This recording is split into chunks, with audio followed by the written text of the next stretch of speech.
Friends, this is Garima and welcome to study for TET. आज हम लोग ग्लोब से रिलेटेड टॉपिक को कवर करेंगे। इस पे लॉन्गिट्यूड लाइंस क्या होती है, लैटिट्यूड लाइंस क्या होती है, इसे कवर करेंगे। और साथ में हम टाइम कैसे निकाल सकते हैं, किसी भी प्लेस का टाइम कैसे हम कैसे निकालते हैं, ये भी हम देखते हैं। और साथ में आपके एग्जाम में इससे रिलेटेड कैसे क्वेश्चंस पूछे जाते हैं, तो सारी चीज़ें हम आज इस वीडियो में कवर करने वाले हैं। आप वीडियो को ध्यान से देखिएगा और आपके सारे डाउट्स क्लियर हो जाएंगे। ठीक है, तो आते हैं अपने टॉपिक पे और स्टार्ट करते हैं। सबसे पहले हम ग्लोब के बारे में समझते हैं कि ग्लोब क्या है। Globe is a model of earth, यानी कि पृथ्वी की संरचना को समझने के लिए ये एक मॉडल बनाया गया है जिसे हम ग्लोब कहते हैं। ग्लोब पे बहुत सारी लाइंस रहती हैं, आपने देखा होगा ग्लोब को। तो इस पे कुछ सीधी लाइंस होती हैं और ये कुछ ऐसी लाइंस होती हैं। तो जो ये एक लाइन ऐसी होती है जो ग्लोब को बिल्कुल बीच से काटती है, बिल्कुल बीच से डिवाइड करती है, आधे पार्ट को ऊपर और आधे पार्ट को नीचे। ये लाइन होती है, इसे हम कहते हैं इक्वेटर, इंग्लिश में इक्वेटर कहते हैं और हिंदी में हम इसे भूमध्य रेखा कहते हैं। ये 0 डिग्री एंगल पे होती है। ठीक है, और ऊपर का जो पार्ट हो जाता है इसे हम कहते हैं उत्तरी गोलार्ध और नीचे के पार्ट को कहते हैं दक्षिणी गोलार्ध। ये ऊपर का जो पॉइंट है ये नॉर्थ पोल और नीचे का पॉइंट हो जाता है आपका साउथ पोल। ठीक है, और फिर आपका जो इस पे पूरी 90 लाइंस खींची होती है, 90 लाइंस, यानी कि हर एक एंगल पे एक लाइन खींची होती है। ये आप यहाँ पे देखेंगे तो ये 90 का एंगल बनता है, यानी कि हर एक एंगल पे एक लाइन खींची होती है। यानी कि टोटल जो लाइंस होती हैं वो 90 लाइंस होती हैं। और इन लाइन को हम क्या कहते हैं, इन लाइन को कहते हैं लैटिट्यूड लाइंस, यानी हिंदी में हम इसे कहते हैं अक्षांशीय रेखाएं। ये लाइन क्या होती है, लैटिट्यूड लाइंस, और इनकी संख्या क्या होती है, 90 होती है। और ठीक ऐसे ही नीचे जब हम आ जाते हैं तो दक्षिणी गोलार्ध में, तो यहाँ पे भी 90 लाइंस होती हैं, यानी कि यहाँ पे भी हर एक एंगल पे एक लाइन खींची होती है। तो टोटल लैटिट्यूड लाइंस कितनी हो जाती हैं, ऊपर 90 और नीचे 90, तो कितनी हो गई 180। लेकिन टोटल लैटिट्यूड लाइंस में हम इक्वेटर को भी कवर करते हैं, क्योंकि इक्वेटर भी क्या है, एक लैटिट्यूड लाइंस है। यानी टोटल लैटिट्यूड लाइंस की संख्या क्या हो जाती है, 90 + 90 + 1, यानी कि 180।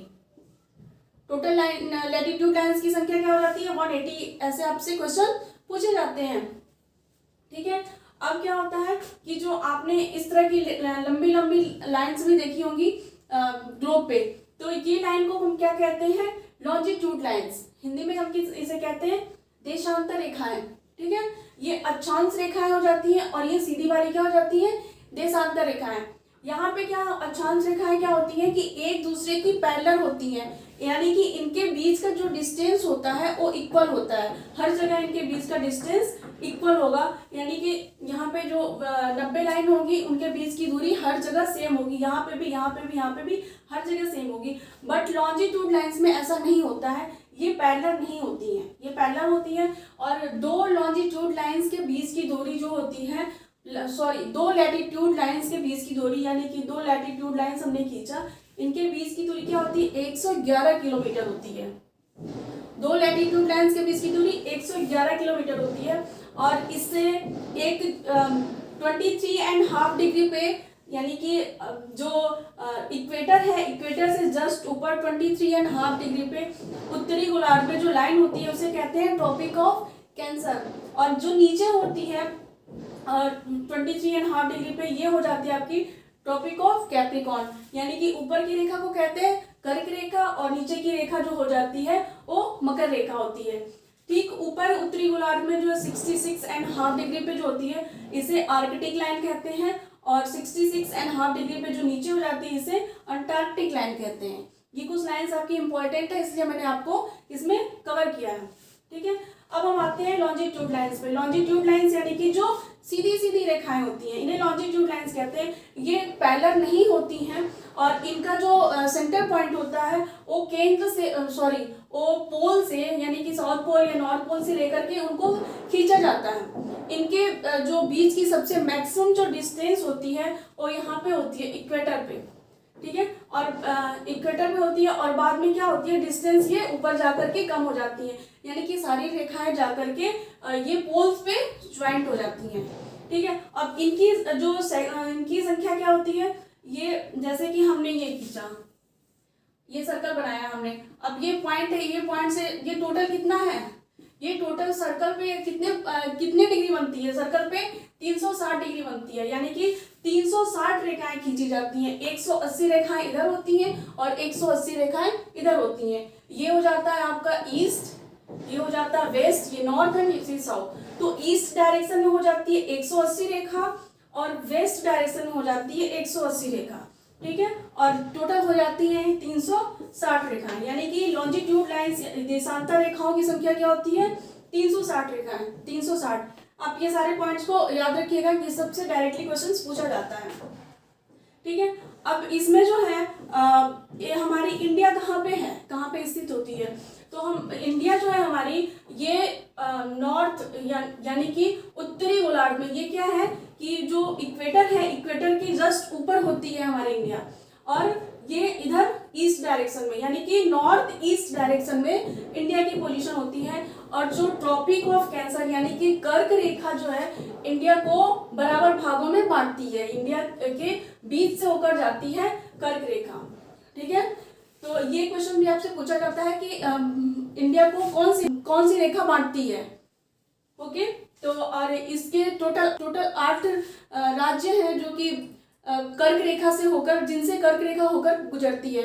इसके बारे में हम नेक्स्ट वीडियो बनाएंगे जिसमें आपको फुल डिटेल बताएंगे, ठीक है। तो अभी आप इतना समझ लीजिए कि इंडिया की पोजीशन क्या होती है, नॉर्थ उत्तरी गोलार्ध में होती है और ईस्ट डायरेक्शन में होती है। अब प्राइम मेरिडियन लाइंस क्या होता है, प्राइम मेरिडियन लाइंस यानी कि जो जैसे कि लॉन्जिट्यूड लाइंस है, लॉन्जिट्यूड लाइंस में भी एक सीधी रेखा होती है जहां से क्या है जो 0 डिग्री पे होती है, ठीक है, वो प्राइम मेरिडियन लाइंस होती है। अब प्राइम ग्रीनविच मीन टाइम क्या होता है, इसे हम देखते हैं। ग्रीनविच जीएमटी यानी कि जो जिससे कि हम टाइम निकालते हैं, ये 1984 से पहले सारी कंट्री का टाइम क्या होता है, अलग अलग होता था बस। लेकिन क्या है 1984 में इससे प्रॉब्लम होने लगती थी क्योंकि मैक्सिमम कंट्री पे क्या था, मैक्सिमम कंट्री पे इंग्लैंड का शासन था, तो उससे क्या होती दिक्कत होती थी। इसलिए एक कॉन्फ्रेंस करी गई, इसे कहते हैं हम इंटरनेशनल मेरिडियन कॉन्फ्रेंस। ये क्या हुआ था, हेल्ड इन वॉशिंगटन डीसी में हेल्ड किया गया था international meridian conference.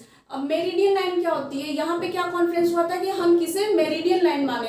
Meridian line यानी कि जो लाइन जिसे कि ईस्ट एंड वेस्ट डायरेक्शन में जो डिवाइड करती हो, वो क्या होगी, 0 डिग्री पे होगी, ठीक है। तो इसे हम करने के लिए यहाँ पे कॉन्फ्रेंस किया गया और इस कॉन्फ्रेंस में मेरिडियन लाइंस जो डिसाइड किया गया वो इंग्लैंड के ग्रीनविच शहर से होकर गुजरती है, ठीक है, इंग्लैंड के ग्रीनविच शहर से। क्योंकि इससे हम टाइम कैसे निकालते हैं ये हम देखते हैं। हमारी पृथ्वी हमारी पृथ्वी दो तरह का मूवमेंट करती है। एक तो वो अपने एक्सिस पे घूमती रहती है और एक मूवमेंट करती है जो सन के चारों तरफ घूमती है। तो जो एक्सिस पे घूमती है वो 24 घंटा में एक बार वो पूरा घूम जाती है, जिससे कि क्या है दिन और रात का चेंजेस होता है। तो 24 घंटा में पृथ्वी हमारी 360 डिग्री पूरी घूम जाती है, यानी कि वो एक चक्कर पूरा कवर कर लेती है। 24 घंटे में वो 360 डिग्री घूमती है, तो एक घंटे में कितना घूमेगी, 360/24 यानी कि 15 डिग्री। एक घंटे में पृथ्वी हमारी 15 डिग्री घूमेगी, यानी कि 15 डिग्री घूमती है। अगर हम एक घंटे को मिनट में चेंज कर देते हैं तो क्या हो जाएगा, 60 मिनट। ये 15 डिग्री घूमती है वो 60 मिनट में, तो 1 डिग्री कितने देर में घूमेगी, 1 डिग्री घूमेगी वो 60/15, 60/15 यानी कि 4 मिनट। पृथ्वी को 1 डिग्री मूव करने के लिए 4 मिनट का टाइम लगता है, ठीक है। तो यहाँ से हम एक फॉर्मूला निकाल लेते हैं कि टाइम, कहीं किसी भी डिस्टेंस का टाइम निकालना हो तो time is equal two degree into 4। आप कितने डिग्री दूर है वो ग्रीनविच से, आप उसमें 4 का मल्टीप्लाई कर देंगे तो आपका आंसर आ जाएगा। जैसे कि हम इसे कवर कर सकते हैं कि अगर ग्रीनविच पे टाइम हो रहा है 12 बज रहा है, ग्रीनविच पे 12 बज रहा है, तो आपसे क्वेश्चन में पूछा गया कि ईस्ट डायरेक्शन में, लेकिन आप इसको ध्यान रखिएगा कि अगर ईस्ट डायरेक्शन में पूछा जाता है तो क्या हो जाएगा आपका, आप प्लस करेंगे और वेस्ट में पूछा जाएगा तो आप माइनस करेंगे। यानी इधर का टाइम पूछा गया तो आपको प्लस करना है, क्योंकि ये क्या है पृथ्वी ऐसे घूम रही है तो ये पोर्शन यानी कि वो पृथ्वी क्या है, वेस्ट से ईस्ट की तरफ घूमती है, यानी कि तो इधर का जो होगा वो प्लस में हो जाएगा और पीछे का माइनस में आ जाएगा। एक बार हम इसे समझ लेते हैं कि अगर ग्रीनविच टाइम पे, ग्रीनविच पे क्या हो रहा है, 12 बज रहा है, तो आपसे क्वेश्चन में पूछा गया कि 30 डिग्री पे क्या टाइम हो रहा होगा। ठीक है, तो अगर यहाँ 12 बज रहा है तो 30 डिग्री पूछ रहा है कि 30 डिग्री पे क्या टाइम हो रहा होगा, यानी कि 30 से आपको 4 से मल्टीप्लाई कर देना है। 30 से आपने 4 से मल्टीप्लाई कर दिया तो क्या आ गया, 120 मिनट्स। अब इसको हम आवर में चेंज करेंगे तो 60 से डिवाइड कर देंगे, यानी कितने आ गए, 2 घंटे आ गए। ठीक है, अब यहाँ जब 12 बज रहा है, ग्रीनविच पे 12 बज रहा है, तो ईस्ट डायरेक्शन में 30 डिग्री पे क्या बजेगा, आपको 2 प्लस कर देना है 12 में, यानी कि 2 बज रहा होगा। ठीक है, और सेम यही क्वेश्चन अगर पूछा जाता 30 डिग्री वेस्ट डायरेक्शन में, तो क्या हो जाता, आपको 2 वहाँ पे माइनस करना होता है, क्योंकि यहाँ का टाइम हमारा आगे चलता है, इंडिया का टाइम आगे चलेगा क्योंकि ईस्ट में है, और पीछे क्या है, जो पीछे की कंट्रियां वहाँ वो उसका माइनस करते हैं हम। तो यहाँ पे क्या हो रहा होगा, अगर ये यहाँ पे 12 बजेगा तो जो वेस्ट डायरेक्शन में है उनका क्या बजेगा, वहाँ पे 10 बज रहा होगा। ठीक है, तो आई होप आपको समझ में आ गया होगा एक बार सारी चीज़ें। फिर से हम आपको रिवीजन करा देते हैं। ये आपका हो गया इक्वेटर लाइन, ये आपका ट्रॉपिक ऑफ कैंसर, ये आपका आर्कटिक लाइन और अंटार्कटिक लाइन। ये क्या होते हैं, ये जो लैटिट्यूड लाइंस होती हैं वो एक दूसरे के पैरेलल होती हैं, और इनकी टोटल संख्या क्या होती है, 181, ऊपर 90 और नीचे 90, 181। ठीक है, लॉन्जिट्यूड लाइन यानी कि जो देशांतर रेखाएं होती हैं वो कितनी होती हैं, 180, इधर 180 और इधर 180, यानी कि 360 लाइंस होती हैं। ठीक है, अब प्राइम मेरिडियन लाइंस क्या है, जो ग्रीनविच शहर है, लंदन का ग्रीनविच शहर, वहां से होकर के गुजरता है प्राइम मेरिडियन लाइंस। और हम टाइम कैसे निकालते हैं ये आप एक बार देख लीजिएगा। 24 घंटे में 360 मूव करती है पृथ्वी, और 1 घंटे में 360/24 यानी कि 15 डिग्री मूव करेगी, और 15 डिग्री मूव करने के 60 मिनट लगते हैं, तो 1 डिग्री मूव करने के लिए उसको 60/15, आप इसको याद रख सकते हैं कि 1 डिग्री मूव करती है अर्थ कितनी डिस्टेंस कवर करती है, कितना टाइम लेती है, तो 4 मिनट का टाइम लेती है। ठीक है, तो टाइम आपको कहीं का भी निकालना हो तो आप डिग्री में उसको 4 से मल्टीप्लाई कर दीजिए, यानी कि कहीं का भी डिस्टेंस आप कहीं की भी डिग्री दी गई हो तो आप उसे 4 का मल्टीप्लाई कर देंगे। लेकिन आपको ध्यान क्या रखना है कि अगर ईस्ट में पूछा जा रहा है तो आपको जितना टाइम आ रहा है उतना प्लस करना है, और वेस्ट में पूछा जा रहा है तो आपको माइनस करना है। ठीक है, तो आई होप आपको ये चैप्टर समझ में आ गया होगा। इससे कुछ पॉइंट्स हैं जिसको मैं नेक्स्ट वीडियो में कवर करूँगी। तो वीडियो आपको अच्छी लगी हो तो लाइक करें और सब्सक्राइब करें चैनल को, और अपने फ्रेंड्स के साथ जरूर शेयर करें। Okay, thank you.